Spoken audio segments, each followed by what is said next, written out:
NBC Nightly News is America's most watched evening news program. Reading, writing, and rodents. A valley school is taken over by the pesky critters. Also, a fire is sparked after a woman puts up holiday decorations. Learn how to protect your home. Plus, they just ordered the chicken special, but got quite a surprise from the drive-thru. From Arizona's most watched station, this is 12 News. A Valley hospital is the one fighting for its life tonight. Arrowhead Community Hospital has been on probation for violations. The problems are so serious, the hospital could lose its Medicare certification, meaning Medicare would not pay for any procedures at that hospital. But tonight, Arrowhead Hospital gets a reprieve. Blair Meeks was there when this all happened. Blair? Well, at midnight tonight was the deadline for this particular decision. If the hospital didn't prove by midnight that they had made significant changes, it would lose its certification. But a big change today, a judge in Washington, D.C. ruled that there are enough questions about the investigation into this hospital that they had to resolve those questions before any action is taken. The hospital is determined to stay here and stay open. This is a good hospital. We provide good care to our community, and we are going to fight this because we are going to continue to provide good care to our community. Now, a judge issued a restraining order that will be in operation for 10 days. That means everything at the hospital will remain exactly the same for 10 days. They will continue to see patients. Insurance and Medicare will all be paid the same way at the hospital. That is why a hospital has a chance to go into the courtroom to continue to fight this battle. And Blair, this would have quite an impact on that community if that hospital closed, isn't that right? Exactly right. If they lose that Medicare, there are a lot of snowbirds that come down into this area, use this hospital, as well as a lot of other people involved in the situation. 800 people work at the hospital, thousands of patients. A lot of the doctors we talk to say this is critical for this area, so this is a very big issue for this entire community. All right. Thank you, Blair. Sure thing. New information tonight, a Peoria police officer is out of a job. Janet Boberg has been fired by the city for a case that was in the news recently. You may remember Boberg and other officers were at a Peoria home and thought the victims inside were dead, but one of them was alive and called 911 while police were still outside the home. Boberg told her supervisors that she never went inside the home, but two witnesses saw her go in, and police say she failed a polygraph. Janet Boberg was a Peoria police officer for 11 years, but a police spokesman tells us tonight lying of any kind will not be tolerated by Peoria police. And just into the newsroom, the woman police say hit and killed a man, a pregnant woman, and her unborn baby with her car has been charged. This is Tammy Sasek. Police have now charged her with one count of leaving the scene of an accident. Christina Grossclose, her unborn baby, and her friend Jim Sabansky died after being hit in a crosswalk last month. Bad news for so-called slumlord Sherwin Sarafi. Today he is facing all kinds of fraud charges. This morning, a federal court charged him with 5 counts of bankruptcy, fraud, and 1 count of using a false Social Security number. For each count, if convicted, Sarafi could face 5 years in prison and a $250,000 fine. The measles epidemic just keeps getting worse, and now there are 31 cases in Maricopa County. That is more than 10 times the number of cases back in 1996. Sheriff Joe Arpaio is taking no chances after one of his inmates came down with the disease. Soon all of them will be getting their shots. Doctors advise you to do the same if you have not had 2 measles shots. A Valley school is trying to clean up its act after the health department finds mice droppings in classrooms. Tracy Hutchins has that story. At John Davis Elementary School, they're making a clean sweep through storage rooms and classrooms, looking for any new signs of rodents. My kids complained about it, said, "Daddy, rats are in the room." I came to my son's honor roll tea. Their rat ran across the stage. What's invading the school isn't rats, but mice, probably from these surrounding fields. The school says they've been dealing with the rodents for the last 15 years. There's always indications that the mice are around. We constantly vacuum to take care of the problem and set traps. I would have to say that we probably have a mouse once a month. I mean, we have fields all around us. The school is also trying to close off those open invitations to the mice by sealing off cracks, vents, and holes, and putting out 150 glue traps. There's a possibility they're going to return. I mean, we're out in the middle of a field, so they will be back. It's just a matter of how soon. Tracy Hutchins, 12 News. An exterminating company will be back at the school on Friday to check the mouse traps, and the health department will inspect the school again in 2 weeks. A Valley woman whose husband has been kidnapped in Russia is back at home waiting for any word of his return. Herb Gregg was serving a mission with his wife and was last seen November 11th. Witnesses say they saw some men force him into a car and take off. The 8-year-old girl who said she saw a golfer beat a dog in Flagstaff apparently made the story up. Back in November, the girl told police she saw a Labrador get beaten after it picked up a golfer's ball. The girl's parents called the dog's owner and told them their daughter admitted she lied. The case received national attention, and more than $2,000 was given to the Flagstaff Coconino Silent Witness Program as a reward. Swimmer Gary Hall Jr. will compete in an international meet today. A judge who lifted his marijuana-related suspension is sticking by that decision. FINA, the swimming ruling body, asked the judge today to reinstate the suspension. It was supposed to last until the end of the month. The Mayo Clinic has gotten the okay to perform liver and kidney transplants. The United Network of Organ Sharing just gave the clinic approval. Until now, Phoenix is one of the largest metropolitan areas without a liver transplant program. The first procedures are expected to be performed in the spring. Almost 200 countries are participating in World AIDS Day, and it's being marked here in Phoenix as well.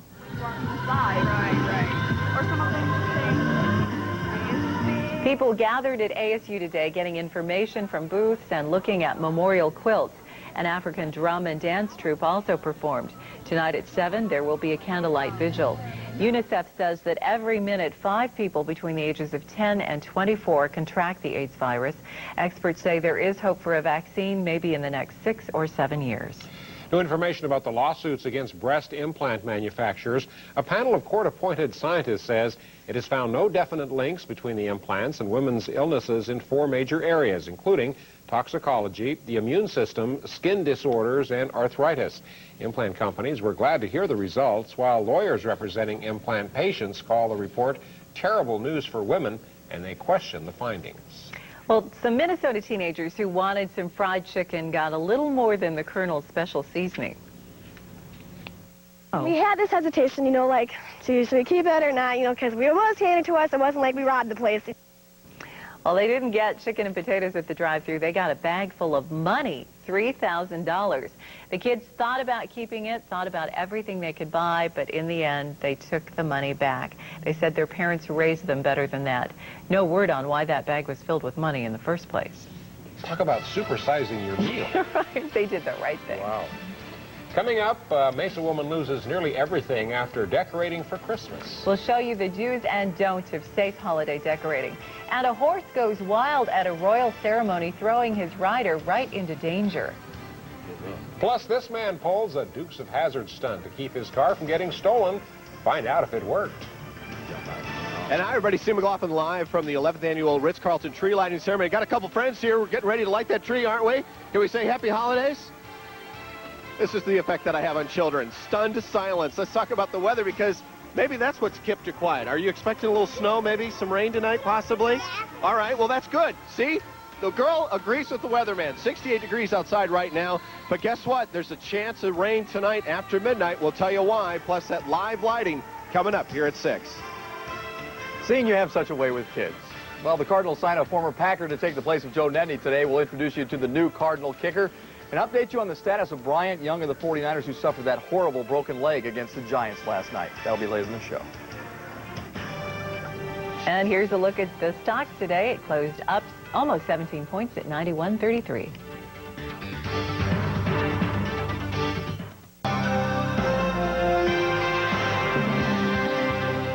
Sad story. A Mesa woman's holiday spirit winds up costing her her home.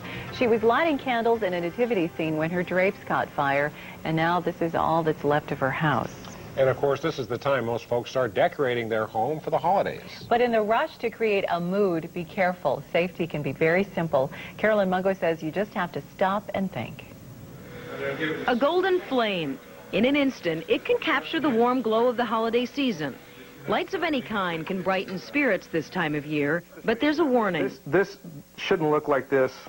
It should look like this. It's that simple. More than 500 fires in the U.S. were attributed to Christmas tree lights last year. Overloaded outlets are usually the culprit. Normally on the instructions on your box when you buy the Christmas lights, it'll tell you how many strands you can hook together. Usually it's about 3 per extension cord. And small lights work better inside. But if you look, and this is a medium-sized bulb and this is a smaller bulb, this just doesn't heat up to the extent this will. So. Always look for the UL safety label on light sets. If candles are used, protect them by glass or by distance. Never use these. Even if it has a saucer, see this candle, even with the saucer, if it tips over, it's an ignition source for an ordinary combustible. Fires from electrical outlets can travel through the walls in a matter of minutes. Dropped candles can be even worse. And in about 3 minutes, the temperature of that room will be about 500 degrees. I mean, fire travels unbelievably fast. We underestimate that. Creating the ambiance can be simple, but firefighters are urging you to keep it safe. Carolyn Mungo, 12 News. Now, the Phoenix Fire Department says the same lighting rules should apply to outside lights, but outside make sure the cord connections are off the ground and in a dry place. A royal ceremony in London turns into chaos when a horse gets spooked. Everything was fine at the beginning, but then the horse went wild. It reared up and threw its rider right into oncoming traffic. No word on how the rider's doing. The royal ceremony was the first at Windsor Castle since it burned 6 years ago. Well, an Illinois man who sees his car getting stolen does what any red-blooded American would do. He jumps on it. I actually was hoping that they, would give up, that, they saw someone that noticed that they were still in the truck, just stop the truck and jump out and run off, and I can get my truck back, but it didn't happen that way. Charles Gardner hung on for 35 minutes until the thieves crashed into a light pole. He wasn't about to let his Chevy Suburban go without a fight. Police say jumping in the car was not a good idea and that sheer luck is what kept him alive. Folks in Wisconsin were buzzing last night after a truck full of bees overturned. There were about 4 or 5 million bees in crates on this flatbed. During the accident, the crates broke open, the bees took off. The truck was moving the bees to an area with better weather.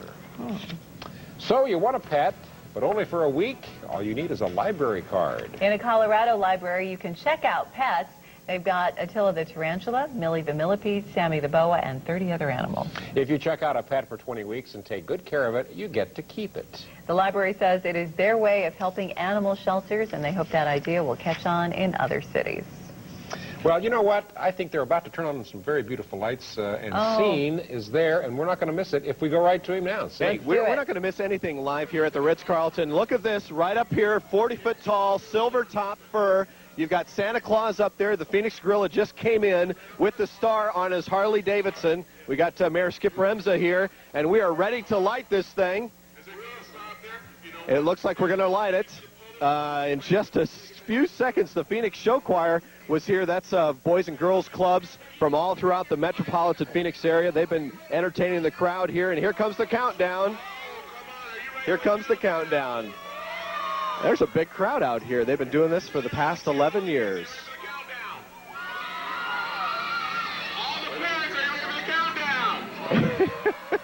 Boy, they're building the excitement out here. Here we go. Let's do it. Let's do it. Can we start the countdown? Now, here goes the countdown. We ready? Sorry, for what number should we start from? 100? 2,000? Oh, man. This is what's called filling airtime. Here we go. 10. There we go. Countdown with them. 5, 4, 3, 2, 1. There it is. You saw it live here on 12 News. We'll join you in a few minutes with all your weather details. It is beginning to look a lot like Christmas, and Scene is out putting on the Ritz.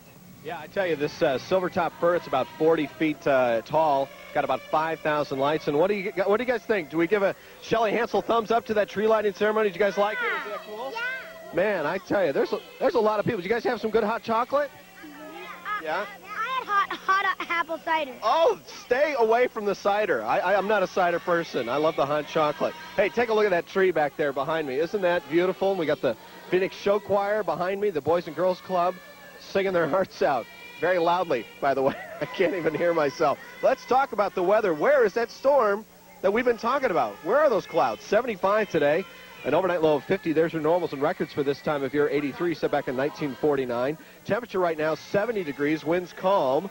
Humidity 36%, dew point at 42, and a falling barometer from last hour at 29.494. Let's take a look. There's that cutoff low. It's off the coast of Southern California. Right now raining very heavily in the LA Basin area. In fact, over an inch in the mountain areas, a half inch to 3/4 of an inch up in Ventura and Santa Barbara counties. Now, the thing that we need to look out, there's the radar, is that tropical push coming up from southeastern Arizona. It's a cutoff low. That means it's taking a long time to get here. It's not in that stirring current of the jet stream. That's why it's about 10 hours late, but we're still expecting rain showers after midnight tonight. There's your overnight lows. Fairly mild. The high country, the snow advisories have now been dropped. This is going to be a fairly weak system. We should see rain showers, though, throughout the day, just on and off, and then weakening by tomorrow afternoon. There's that southerly plume of moisture coming up from southeastern Arizona. The main threat of the system is staying in the Pacific Northwest with very heavy snowfalls for the summits and passes of Washington and Oregon. And high pressure dominates the Central Plains. Look at the Twin Cities, 55. Another day in the 60s. They broke their all-time record for the month of December ever with 66 degrees today. It was phenomenal. Let's talk about the forecast. Showers expected after midnight with an overnight low of 51. Tomorrow's high 62 with some slight clearing late, meaning we'll lose the showers, but we probably won't lose the clouds until about Thursday. 66 on Thursday, Friday 68, but then Friday night and Saturday morning, a slight chance of showers. Most of the energy of that system will stay in northern Arizona. So we're live back here for the 11th annual Ritz-Carlton tree lighting ceremony. I've got an entire brood here. Have you guys been good, naughty, or nice this year? Yes? Are you guys making a list for Santa? Because Santa's here, and he's checking your names and checking it twice or whatever that's meaning. We'll throw it back to you live in the studio. You are such a Scrooge. We got the young Republican here. He's going to take my job right here. Look at this nice little blazer. So seeing the choir's too loud, they were late with the ceremony. Are you bad luck or what? I am just, put me in a room full of kids and all, it just breaks out. What can I say? All right. Thanks. You bet. Well, big action over at the Diamondbacks ticket office, I guess. They want season tickets. People are right calling. away. People are fired up, and we'll hear from the man. He's given us 2 days of silence, and now he'll show up tomorrow. Also in sports, the Coyotes' successful start is easy to explain as 1-2. We'll explain that. And Chris Jackie will be in a Cardinals uniform for the rest of the year. More on the Cardinals' new kicker and their strategy for the Giants when we return. Stay with us. 12 News closed captioning is brought to you by your Arizona Dodge dealers. You're watching 12 Sports with Mark Lewis. The way the Cardinals have been going down to the wire this year, it's imperative they have a kicker that they can count on. With Joe Nette's knee injury forcing him to the sidelines for the remainder of the season, the team decided to go with a veteran kicker they feel will get the job done with the game on the line. His name is Chris Jackie. He was the Packers kicker for 7 years, and he signed a deal for the rest of the year with the Big Red. Jackie has been in for tryouts with the Niners, Jaguars, Raiders, and Denver this season, but doesn't land a job until the Cardinals come calling. When the team contacted him, Jackie was a securities intern with American Express. But now the only money he's focused on is playoff dough. So with Jackie in the fold, Vince Tobin can turn his attention to the Giants now, who got whooped pretty good in the Bay Area last night by the Niners, 31-7. Even though Jim Fossil's team has just 4 wins in 12 games, one of those wins came at the expense of the Cardinals earlier this year at the Meadowlands by the same score of 31-7. Vince Tobin saw the Niners handle the Giants last night, but he also realizes that New York has won all 3 of the team's previous meetings. He says he needs to get his own house in order before Sunday.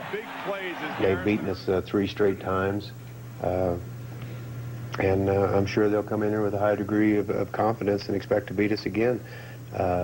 It's our job to see that that doesn't happen, and so they'll bounce back. They'll be ready to play. I can't do anything about the Giants. All I can do something about the Cardinals, and the thing I'm most concerned with is that the Cardinals will be ready to play and play up to our level of ability on both sides of the ball as well as on special teams. Now, for those of you who missed it last night in that Giants-Niners game, defensive end Bryant Young suffered a very ugly compound fracture, an injury that forced him into surgery today. It was a la Joe Theismann. That's why we didn't show you the video. Very graphic indeed. Young had a steel rod inserted into his leg, and some close to the team are wondering this might be a career-ending type of injury, and we certainly hope not for his sake. The Coyotes left the Valley meantime today for Canada, where tomorrow night they will try and add to their 8-game winning streak when they face off with Edmonton. A lot of factors going into this year's undefeated November for the Yotes, but right at or near the top has to be the play of goalies Nikolai Habibulin and Jimmy Waite. According to the latest stats from the league office, these guys rank 1 and 2 in the league in goals allowed, which brings up an interesting dilemma for Coach Jim Schoenfeld. Who does he give the start to night in and night out? It's one of those things that I think we look pretty smart no matter who we pick because they're both playing so well. And I think it's almost a situation where if they continue to play the way they're playing, you can't lose. You pick Hobby Bull and you're going to get sensational goaltending. You pick Waite, you're going to get sensational goaltending. Everybody keeps waiting for the other shoe to drop, but these guys keep playing great hockey. Tomorrow they face off with Edmonton. And no word from basketball. No word from the NBA, and quite frankly, do any of us really care anymore? No. Still waiting. All right. Thanks, Mark. And thanks for watching 12 News. We will be back here at 10. Join us then.